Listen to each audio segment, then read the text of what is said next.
Is your garden hose leaking? Don't toss it. Most fixes are quick and easy.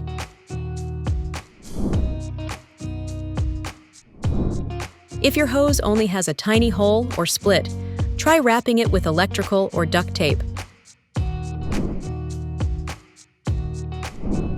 If water drips at the spigot, you might need a new washer.